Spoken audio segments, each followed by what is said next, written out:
സ്നേഹമുള്ളവരെ, ഈശോയിൽ സ്നേഹവന്ദനം. ലോഗോസ് ബൈബിൾ ക്വിസ് 2025 27ാമത്തെ എപ്പിസോഡിലേക്ക് നിങ്ങളെ ഓരോരുത്തരെയും സ്നേഹപൂർവ്വം സ്വാഗതം ചെയ്യുന്നു.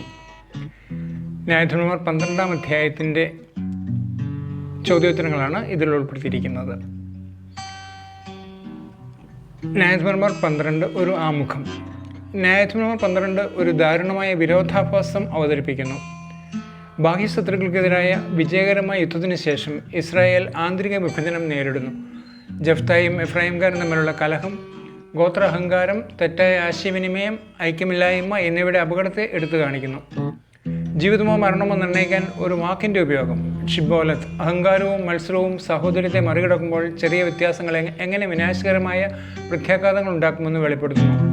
ദൈവം ഉപയോഗിക്കുന്ന ജഫ്തായെപ്പോലുള്ള നേതാക്കൾ പോലും പിഴവുള്ളവരും ആവശ്യഭരിതരുമാണെന്നും ഇത് അമിതമായ രക്തച്ചൊരിച്ചിലേക്ക് നയിക്കുന്നുവെന്നും ഇത് കാണിക്കുന്നു. മറ്റ് ന്യായാധിപന്മാരെക്കുറിച്ചുള്ള ഹ്രസ്വ പരാമർശങ്ങൾ ആപേക്ഷിക സമാധാനത്തിൻ്റെയും സമൃദ്ധിയുടെയും ഒരു കാലഘട്ടത്തെ സൂചിപ്പിക്കുന്നു. പക്ഷേ നേതൃത്വത്തിൻ്റെ ചക്രം ശാശ്വതമായ പരിവർത്തനമില്ലാതെ തുടരുന്നു. ചോദ്യോത്തരങ്ങൾ. ഒന്നാമത്തെ ചോദ്യം, ന്യായാധിപന്മാർ 12 ആദ്യ വാക്യപ്രകാരം യുദ്ധത്തിനൊരുങ്ങിയത് ആര്? ആരാണ് ആദ്യം യുദ്ധത്തിനൊരുങ്ങിയത്? ന്യായാധിപന്മാർ 12 ആദ്യ വാചകപ്രകാരം. അതിൻ്റെ ഉത്തരം എഫ്രൈംകാർ. എഫ്രൈംകാരാണ് യുദ്ധത്തിന് ആദ്യമായിട്ട് ഒരുങ്ങുന്നത് 12-ാം അധ്യായത്തിൽ. രണ്ടാമത്തെ ചോദ്യം, നിന്നെയും നിൻ്റെ ഭവനത്തെയും ഞങ്ങൾ അഗ്നിക്കിരയാക്കും. ന്യായാധിപന്മാർ 12:1. ആര് ആരോട് പറഞ്ഞു? ഇങ്ങനെ പറയുന്നത് ആരോട്? നിന്നെയും നിൻ്റെ ഭവനത്തെയും ഞങ്ങൾ അഗ്നിക്കിരയാക്കും. ഉത്തരം എഫ്രൈംകാർ ജഫ്തായോട് പറയുന്നു. എഫ്രൈംകാർ ജഫ്തായോടാണ് ഇങ്ങനെ പറയുന്നത്. മൂന്നാമത്തെ ചോദ്യം, എഫ്രൈംകാർ ജഫ്തായ്ക്കെതിരെ ആരോപിച്ചതെന്ത്? എഫ്രൈംകാർ ജഫ്തായ്ക്കെതിരെ ആരോപിച്ചതെന്ത്? അവരെന്താണ് ആരോപിച്ചത്, അല്ലെങ്കിൽ എന്തായിരുന്നു അവരുടെ ആരോപണം ജഫ്തായ്ക്കെതിരെ? ഉത്തരം യുദ്ധത്തിന് വിളിച്ചില്ല എന്ന്. ന്യായാധിപന്മാർ 12:1. ജഫ്ത അവരെ യുദ്ധത്തിന് വിളിച്ചില്ല എന്നുള്ളതാണ് അവരുടെ ആരോപണം. നാലാമത്തെ ചോദ്യം, ന്യായാധിപന്മാർ 12:2 അനുസരിച്ച് ജഫ്തായും തൻ്റെ ജനവും ആരുമായാണ് കലഹത്തിലായത്? 12:2 അനുസരിച്ച് ആരുമായാണ് ജഫ്തായും തൻ്റെ ജനവും കലഹത്തിലായത്? ഉത്തരം അമ്മോന്യരുമായി. അമ്മോന്യരുമായിട്ടാണ് ജഫ്തായും തൻ്റെ പ്രജകളുമൊക്കെ ഇങ്ങനെ ശത്രുതയിലായത്. ഞാൻ നിങ്ങളെ വിളിച്ചപ്പോൾ അവരുടെ കൈകളിൽ നിന്ന് നിങ്ങൾ എന്നെ രക്ഷിച്ചില്ല. ന്യായാധിപന്മാർ 12:2. ആരുടെ കൈകളിൽ നിന്ന്? ഇതാണ് അഞ്ചാമത്തെ ചോദ്യം. ആരുടെ കൈകളിൽ നിന്ന് നിങ്ങൾ എന്നെ രക്ഷിച്ചില്ല? ഉത്തരം അമ്മോന്യരുടെ കൈകളിൽ നിന്ന്. അടുത്ത ചോദ്യം 6. കർത്താവ് അവരെ എൻ്റെ കയ്യിൽ ഏൽപ്പിക്കുകയും ചെയ്തു. ന്യായാധിപന്മാർ 12:3. ഇപ്രകാരം പറഞ്ഞതാര്? കർത്താവ് അവരെ എൻ്റെ കയ്യിൽ ഏൽപ്പിക്കുകയും ചെയ്തു. ഉത്തരം ജഫ്തയാണ് പറയുന്നത്. ജഫ്തയാണ് ഇപ്രകാരം പറയുന്നത്. കർത്താവ് അവരെ എൻ്റെ കയ്യിൽ ഏൽപ്പിച്ചു എന്ന് പറയുന്നത്. അടുത്ത ചോദ്യം 7. ജഫ്ത ആരെയെല്ലാം ഒന്നിച്ചു കൂട്ടിയാണ് എഫ്രൈമിനോട് യുദ്ധം ചെയ്തത്? ജഫ്ത ആരെയെല്ലാം ഒന്നിച്ചു കൂട്ടിയാണ് എഫ്രൈമിനോട് യുദ്ധം ചെയ്തത്? അതിൻ്റെ ഉത്തരം ഗിലെയാദുകാരെയെല്ലാം. ന്യായാധിപന്മാർ 12:4. ഗിലെയാദുകാരെയെല്ലാം ഒരുമിച്ച് കൂട്ടിയാണ് യുദ്ധം ചെയ്തത്. അടുത്തത് 8. ഗിലെയാദുകാർ എഫ്രൈമിൻ്റെയും മനാസയുടെയും ഇടയിൽ വെറും അഭയാർത്ഥികളാണെന്ന് പറഞ്ഞതാര്? ആരാണ് അവർ? അതായത് എഫ്രൈമിൻ്റെയും മനാസയുടെയും ഇടയിൽ ഗിലെയാദുകാർ അഭയാർത്ഥികളാണെന്ന് പറഞ്ഞത്? ഉത്തരം എഫ്രൈംകാർ. ന്യായാധിപന്മാർ 12:4 നമ്മളത് വായിക്കുന്നത്. എഫ്രൈംകാരാണ് ഇങ്ങനെ പറഞ്ഞത്. അടുത്ത ചോദ്യം 9.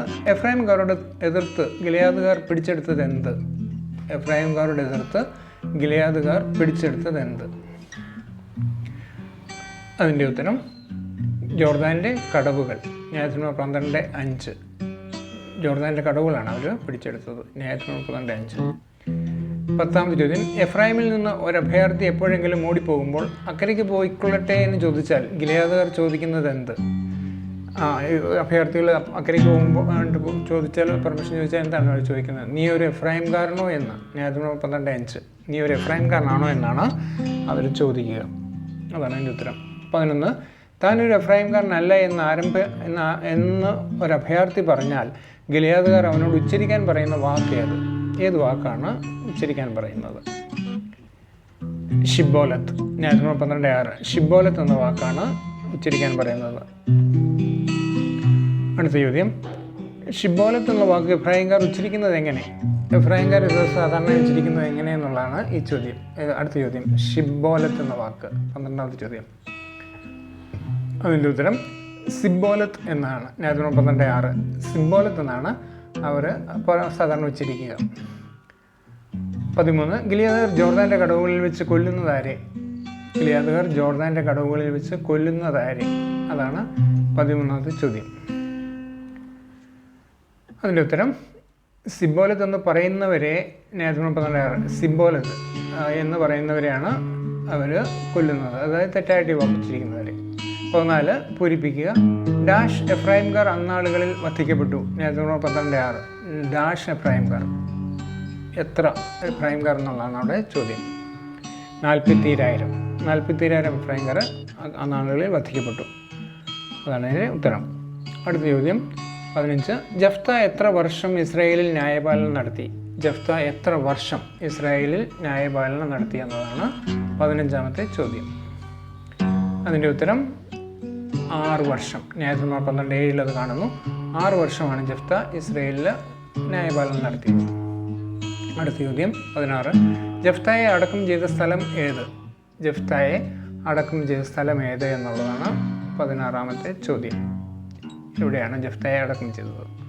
ഉത്തരം ഗിലിയാദ്. ന്യായാധിപന്മാർ 12:7. ഗിലിയാദ് എന്ന സ്ഥലത്താണ് ന്യായാധിപന്മാർ 12:7 അനുസരിച്ച് ജഫ്തായെ അടക്കം ചെയ്തത്.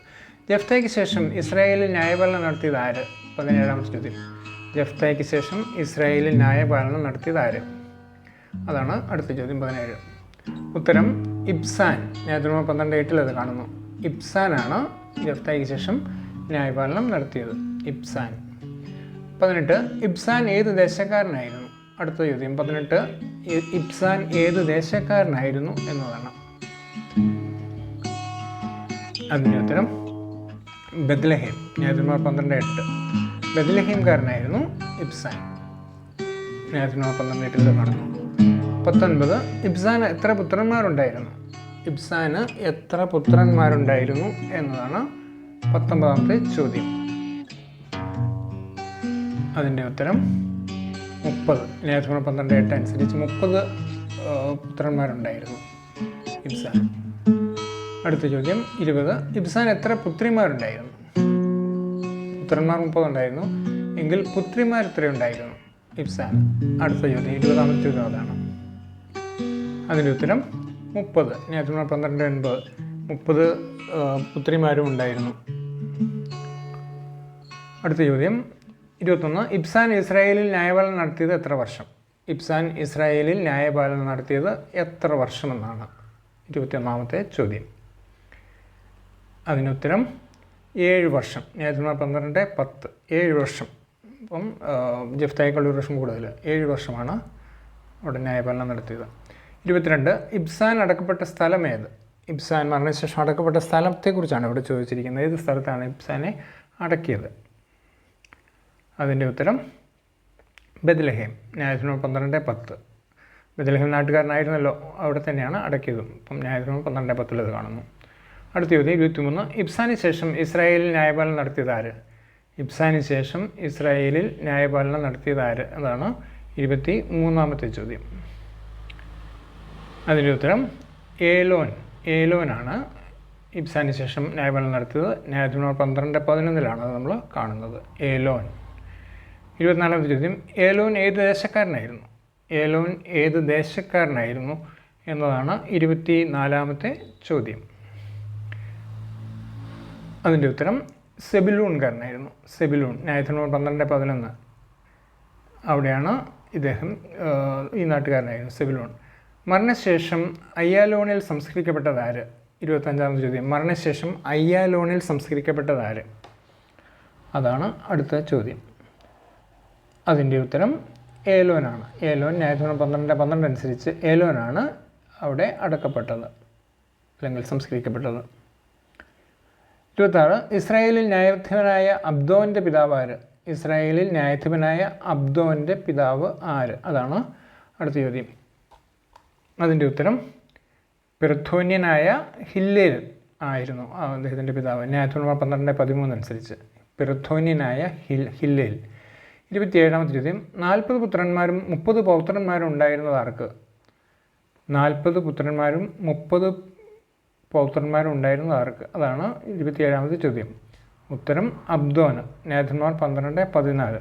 അബ്ദോനാണ് ഈ ഇപ്രകാരം ഉണ്ടായിരുന്നു. 40 പുത്രന്മാരും 30 പൗത്രന്മാരും ഉണ്ടായിരുന്നു.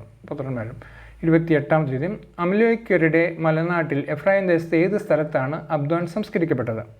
അബ്ദോൻ സംസ്കരിക്കപ്പെട്ട നാട് എവിടെയാണ്? പിർധോനിലാണ്. പിർധോനിൽ. ന്യായാധിപന്മാർ 12-15. പിർധോനിൽ. അടുത്ത ചോദ്യം 29. അബ്ദോൻ ഇസ്രായേലിൽ എത്ര വർഷം ന്യായപാലനം നടത്തി? അബ്ദോൻ ഇസ്രായേലിൽ എത്ര വർഷം ന്യായപാലനം നടത്തി? അതിൻ്റെ ഉത്തരം 8 വർഷം. ന്യായാധിപന്മാർ 12-14 അനുസരിച്ച് 8 വർഷമാണ്. അപ്പം അവിടെ 8 വർഷം ന്യായപാലനം നടത്തിയിട്ട് നമ്മൾ കാണുന്നു. 30-ാമത്തെ ചോദ്യം, അവസാനത്തെ ചോദ്യം. ന്യായാധിപന്മാർ 12-ാം അധ്യായത്തിൽ എത്ര വ്യത്യസ്ത ന്യായാധിപന്മാരെ പേരെടുത്ത് പരാമർശിച്ചിട്ടുണ്ട്? 12-ാം അധ്യായത്തിൽ എത്ര വ്യത്യസ്ത ന്യായാധിപന്മാരെ പേരെടുത്ത് പരാമർശിച്ചിട്ടുണ്ട് എന്നുള്ളതാണ് അടുത്ത ചോദ്യം. 30-ാമത്തെ ചോദ്യം. 4 പേരാണ്. അതിൻ്റെ ഉത്തരം ജെഫ്ത, ഇബ്സാൻ, ഏലോൻ, അബ്ദോൻ. ഈ 4 പേരുടെ പേരെടുത്ത് പറഞ്ഞിട്ടുണ്ട്. അതാണ് 4. May God bless you all. Thanks for watching. If you enjoyed this video, please take a moment to like, share and subscribe. Let us work together to spread this message. See you in the next edition. Thank you, Joseph for JJ Logos 316.